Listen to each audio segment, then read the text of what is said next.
In a quiet village, nestled at the edge of a forest, there lived a young boy named Adan. He was bright, curious, and kind-hearted. But like many children his age, he sometimes struggled with how he saw himself. One evening, Adan came home from school, quieter than usual. His head was down, his backpack still slung over one shoulder, as he slowly walked through the old wooden gate into his grandfather's courtyard. His Dajaji, a gentle old man with warm eyes and a white beard that touched his chest, sat on the veranda, peeling fruit. He looked up and smiled. "You're home early today." Adan dropped his bag and sat beside him, not saying a word. "Something on your mind?" Daiji asked softly. Adan looked away and mumbled, "Everyone at school is better than me at something."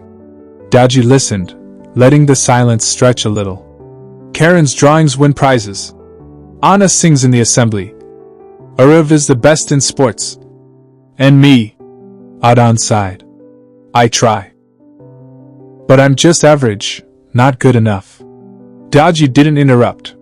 He handed Adan a slice of mango and said gently, "Come with me.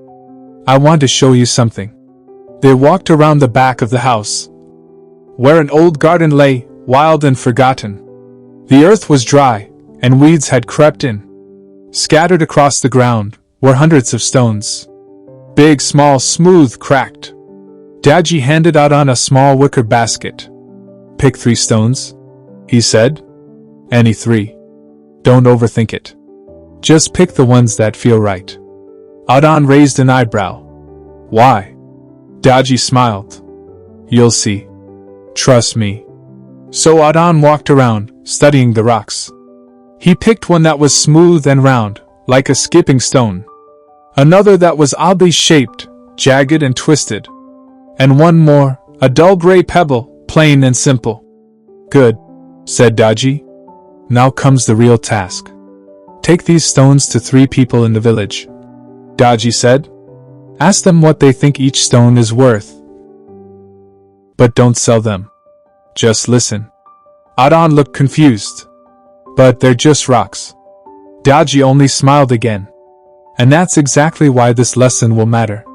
So off Adan went, the basket swinging by his side, still unsure what this strange task was supposed to teach him. First, he stopped by the village grocer, who stood outside his shop, arranging vegetables. "Uncle, can I ask you something?" Adan said. He held up the 3 stones and explained. The grocer chuckled, wiping his hands on his apron. "Beta, they're just stones. Worthless. You'll trip over 100 of them on the way to school." He patted Adan's head and went back to his tomatoes. Adan noted the response and moved on. Next, he visited the jeweler, who worked under a small lamp, polishing gold rings. The jeweler adjusted his glasses and examined the stones. This smooth one, if polished, could be used for a bead. I might pay a few rupees for that. The others, not much use." Adan nodded and left. Lastly, he visited the sculptor, an old woman, who carved beautiful figures from stone. She picked up the odd-shaped stone and gasped. "This one? This is perfect. See the natural curves? It already has a face in it, almost. I could carve something lovely. I'd give you 50 rupees for this, child." Adan's eyes widened. "Really? Just for that one?" "Yes." She smiled. "It's rare to find a stone that already tells a story." Adan ran back to Daiji, slightly breathless, the basket still in his hand. "I did it. I asked 3 people." Daiji leaned forward. "And what did they say?" Adan sat down and told him everything. How one saw the stones as useless, one saw little value, and one saw great potential. Daiji nodded quietly. "Now listen carefully, Adan. Each person saw the stones, not for what they were, but for what they believed they were. One saw them as garbage. One saw them as material. One saw them as art. And the same is true with people.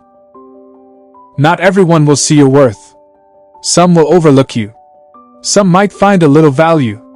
But someone, someday, will see the gold within you. Adan looked down at the stones in his basket. They hadn't changed. But he had. So, I shouldn't worry if others don't think I'm special? Daji chuckled softly. Exactly. Your value doesn't change, just because someone else doesn't see it. You don't need to shine for everyone. You just need to know your own light, and keep walking. He placed a hand on Adan's shoulder. Even an ordinary stone, in the right hands, becomes a masterpiece. Stop comparing your worth to others. You are not a copy. You are a one-of-a-kind stone. In a world full of mirrors, some people won't see your value. That's okay. The right people will. So don't change to be seen. Just keep being you. And let the right hands find you.